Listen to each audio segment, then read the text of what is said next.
Hi, everyone. Welcome back to another fantastic episode on the Unleashing Potentials podcast. I'm your host, Bernadette. Joining me today is returning champion. She's been on the podcast once. This is her second time. Andrea L. Wehlann, fellow Canadian. How are you?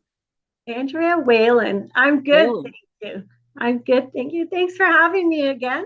You're welcome. You're welcome. Thank you for coming back. Yeah, and since I was here last, congratulations on your Facebook group that you've Thank started for women. you. Thank That's you. amazing. Thank you so much. Congratulations to you too. You're doing some very impactful work through poetry and many other outlets as well. Thank you. You're Thank welcome. So, what have you been up to since we last spoke? I think maybe 2 years ago, a year ago. Yeah, about a year ago. Okay. So since then, I've published two journals, Mm-hmm. just some 250 page blank page journals for people, Mm-hmm. which I felt was important because that's where the three books that I published in 3 years, no matter how dark the stain, deeper days, and stillness in the storm, that's how I published them, was from typing up all of my handwritten journals. Mm-hmm. So it's important to me to have a collection of inspirational journals. So those are available on Amazon, and that's been really fun, playing with the covers and simple. And then I was a part of a book called Wellness Through Words. Mm-hmm. And I wrote a chapter entitled Reiki Yoga Awaken. And that was published and it became number one in a few amazing categories on Amazon. It is in health and healing, and it's also number one in if anybody's looking to heal themselves, that's one of the number one books that you can go to. Mm-hmm. And so that was really exciting too, just to be a part of that project and to be asked to contribute to a chapter for that. Yeah, yeah, that's awesome. Yeah, that's fantastic. Yeah. So for those who haven't seen your episode, can you give us, just a brief recap of the work that you do and how you do it? So last time we talked about really a lot about healing, and that's where no matter how dark the stain, poems and inspiration for the woman in pain. That was this is really the crux of any woman who's looking to become unstuck, heal some traumas, get over childhood a little bit, or just move to the next stop that they feel inside of their potential. This is really the first step that reading that book. I thought maybe we could hear a little poem from that book. Absolutely. Yeah. Okay, Yeah. good. So just before the show, I just intuitively opened to a page, and this one is called I Walk. I walk the night with no one to protect me. Solitude sweetens my bitter kiss, burns in a thousand dimensions of pain. I walk the beach on quiet days, footprints indent the lonely soul, an autograph of betrayal in 100 dimensions that drain. I walk in my mind with you by my side, knowing you're somewhere else. You're thinking of her, wishing I were she. Should I be sorry? I can only be me. Wow. I love that. I love it. Thank you for sharing. Thank you. You're welcome. Yeah. What would you say inspired you to write that book and also the poem that you just read for us? Hmm. So, what I love about two of my books, Deeper Days is the same. I've written them both so that just intuitively, or the moment that you're at, you can open up to any page and you can pick something that's inspiring. So, Deeper Days just here says, Love is honesty, just as I open it. So, before the podcast, I just sat for a moment. And what I like to think of is how can my words help somebody else on the planet? And I just flipped open to No Matter How Dark the Stain, and there was two poems there. And I thought, well, that would be beautiful because you don't know who's out there who needs to hear these words. But what happens with poetry is an ancient Greek practice called mimesis, and the quote is in the front of the book. But it's really about the poet is writing at one point of their life, The reader is reading at another point in their life. And when you hear the words, both are transformed. And the whole magic of that is that when experiences and trauma happen to us, sometimes we don't consciously have the words. Our subconscious mind will block it out. If there's trauma, rape, betrayal, hurt, loss, the subconscious mind works to protect us. But at some point in our life, we need to face those, call them demons, or overturn those stones in order to get past and to learn to dance with what happened, to create some alchemy, to turn the pain into something wonderful. And reading the words of the poems, that can help do that for a lot of people. Yeah, I agree. Thank you for sharing. Words. Mm-hmm. Yeah, yeah. And so how it started, to answer your first question, was, fortunately, I had a lot of extraordinary experiences happen to me. Probably by the time I was 17, I would say for sure. But the poetry, I wrote through all of it. And when I was writing the poetry, it was almost like channeling. They were words I was hearing. I could see them on paper. I turned darkness into light on paper with the words. I didn't recognize the vocabulary of the words. And, come when COVID happened and domestic violence phone calls went up 60%, I knew exactly in my heart what all of that writing was for. I knew what the poetry was for. It was, and I felt it was bigger than me then, with the vocabulary I didn't recognize and channeling a voice that wasn't somebody talking to me physically. I knew it was for other people to heal. I knew it was for women in pain, and I knew it was to help, start this uprising of love and get women, to heal all of these things that are inside of them. Yeah, COVID definitely was a very rough time. And I think we're still going through COVID. People are still getting sick. For you to write during that time to support and help people, I think it was crucial. It still is, to continue to empower and inspire people. You talked about healing. Can you tell us how has the poetry books that you've written helped you heal? Well, I don't think I'd be sitting here today without them. uh, I must have over 1 million poems, to be honest with you. They line my bookshelf and they're in boxes on the floor. And I pray for a publisher to come so I can get the words out. Um, yeah, there's a power in the written word. There is a force that happens when you get the words in your mind out on paper. They can no longer hurt you. Your mind cannot serve two masters. And so once you see the words written, if you can write out your pain, you can also write out the opposite. You can write out love. And your mind that's experiencing pain is the same mind that can create a love story about that pain. And so just a simple trick, or somebody's like, what? Just you Here's what I did to heal some pain in my life. I wrote out one column, all of the negative things that I heard. You're fat, you're ugly, universities don't take girls like you. Those are three that stuck out. And then on the other column of the page, I wrote out what I called the real story. I am the daughter of a loving father. I am not what has happened to me. I am what I choose to become. I can be and do anything that I can imagine. Right?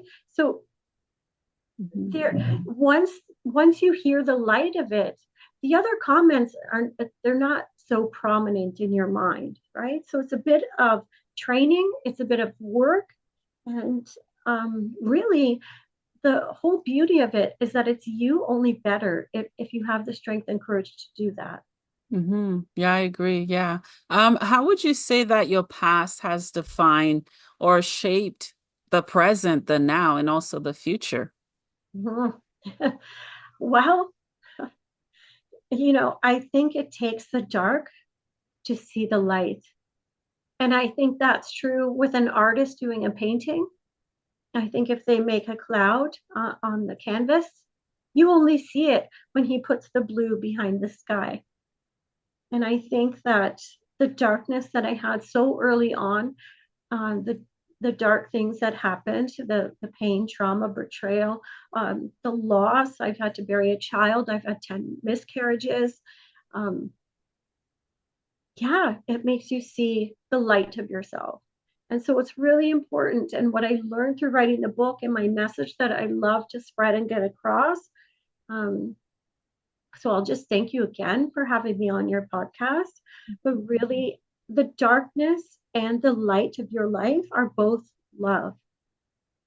Yeah. Yeah.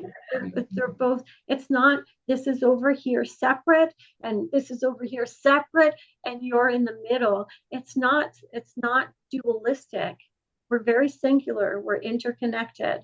And that's one of the greatest gifts from writing the book that I learned. And that's the message. The dark parts and the light are both love. And so the first chapter is the innocence of life, just going through school, you think everything's going to be great. The second chapter is that's the thing about the heart, it breaks. And in the end is a section called Rise of the Goddess. And that's the light that comes when you heal things in your life. And there's always light. So it's just developing the tools to navigate, to keep crushing towards it. I love that. I love it. Thank you so much for sharing. So have you won some awards for the books that you've written? If so, what are they? Yes, actually. So my most recent award was for my high school, the Niagara Catholic District School Board. I won the Distinguished Alumni Award last year, which was so lovely. And I realized I'm really not good at accepting awards. Like, well, I can accept it, but when it came time to give the speech, I was frozen like a deer in the headlights. But I did a video that's on my social media channels after, but that was just amazing. I mean, yeah, that was an amazing award to receive. I cried every day through high school and I didn't know why. And then I was standing there with 3 books published in 3 years. And all I wanted to say to everybody was just keep going. It might not make sense now, but keep going. Yeah. I also won the Pinnacle Book Achievement Award, and on the title of Deeper Days, you can see that award is there. And the Firebird Awards, I won 2 of those. And the categories are the most amazing because one is the inspiration category, and that's the whole idea. And the other one is mind, body, and soul. So that became Deeper Days became a #1 bestseller in the category of yoga and two or three in the category of mental health in 2023 when it came out.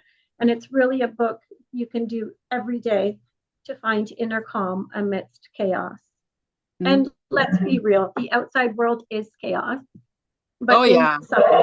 inside of you is a kingdom of love and peace and kindness and compassion.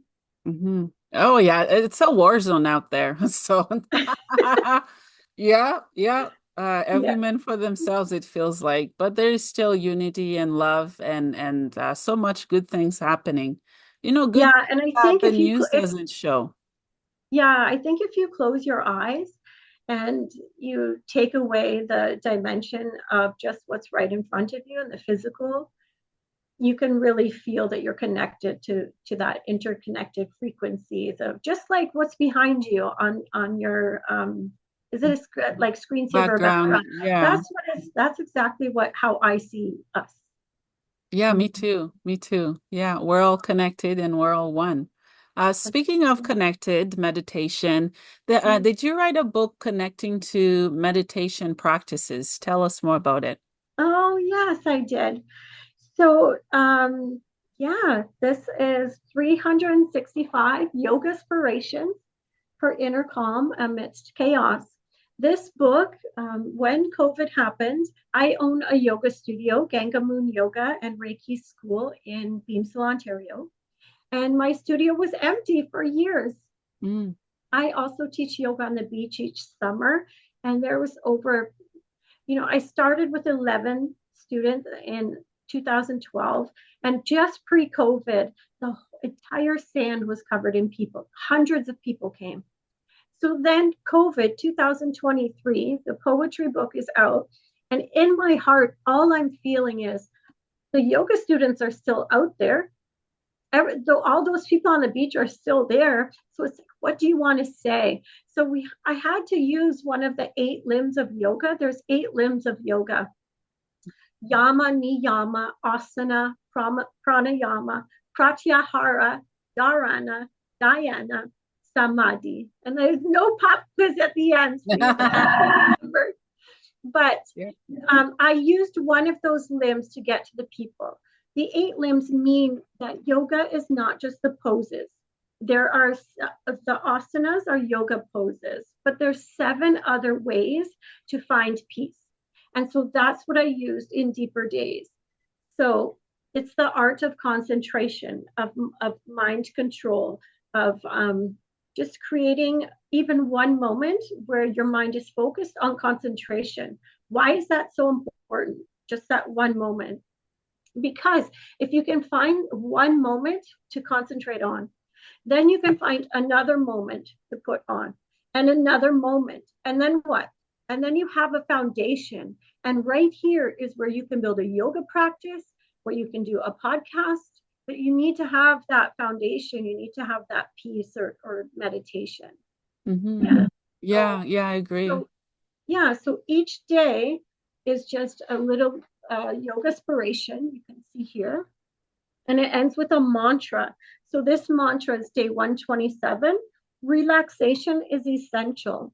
Breath connects the mental and the physical.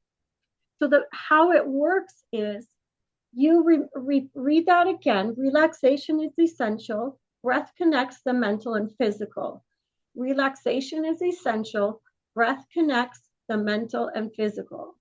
So all day long throughout the day, you remember that as often as you can. So each time you remember, you are developing and watering the seeds that are within you now of focus, awareness, and concentration. That's yoga.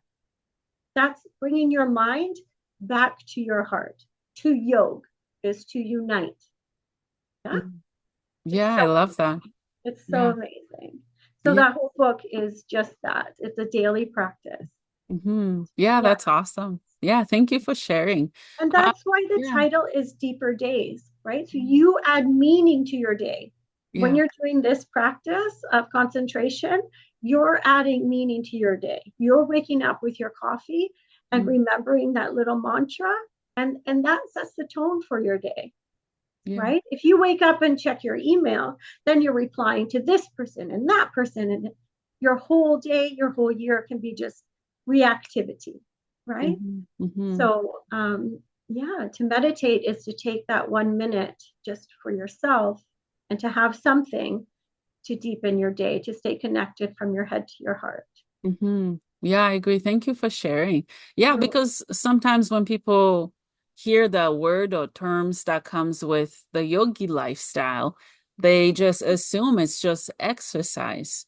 But you're taking us on a spiritual and mental soul path, which is refreshing, I think. And especially, I'm a millennial. I need to know more. There's always more to know. Always. Yeah. Yeah. Yeah. So I was going to ask you, what are some of the benefits of living the yogi lifestyle? Because it's not for everybody. What are your thoughts? Some of the benefits are, there's a code of ethics that is learned. Sorry, I just have to wipe my nose. I have allergies. One eye is almost closed. I'm not sure why, but it's allergies here. So, so there is a set of ethics that comes along with living the yogi lifestyle of nonviolence, honesty, non-stealing, the wise use of sexual energy, and aparigraha, which is generosity. These are, there's no yoga without ethics. So it gives a set of ethics to people, kind of self-observances that people can follow. There are the 4 noble truths that it offers. I'm sure we all know one is life is suffering. Number 2 is there's causes of the suffering. Number 3 is that there is cessation of suffering. And number 4 is that the Eightfold Path can ease that suffering. Mm-hmm. And you can have a life of less suffering. Yeah. And then there's the Eightfold Path. And it's about right vision, right values, right speech, right mind, right effort, right meditation. Yeah. And there's the 8 limbs of yoga. So I mean, there's lots of ways in to cut through the cage of the brain, to cut through the trauma and the pain that feels so real. These are ways that can poke light in. You know how the sky is mostly dark and then there's stars, and it's the same thing. These are ways, the 5 precepts, the 4 noble truths, the Eightfold Path, and the 8 limbs. These are all ways to come in, to touch your heart, to shine your light through if you learn the practices. So for me, it's been transformational. I was a lady who was raped and at a frat club with soccer team and God knows what, and dumped on a curb in the middle of a freezing cold winter, half laying on the curb, could have been run over anytime. And lots of Rohypnol. I'm not sure how. I army crawled inch by inch to find a staircase. And I really thought that, I was left for dead. And, here I am, shining bright as I can, being the most loving person I can be. Every cell in my body is love. All the words I say to my students and in my books come from the vibration of love. I've published 3 books in 3 years and won these awards, right? And so it's not about me, though. This is about the journey. This is about the hero's journey. This is about a little girl who went out on her own, a little girl that almost died more than one time, and is back, who rose and is back and did the work. And now my gifts can be shared with the world. And I think everybody has those seeds of destiny within them. Everybody has greatness within them. I'm not different from anybody else. We're all stars in the sky. We are specks of stardust. But what I hope that my books do and that your podcast does is to fan some oxygen onto those burning embers in all of those women's souls that maybe are beaten today, that maybe are just hiding on their couch because they feel fat and ugly.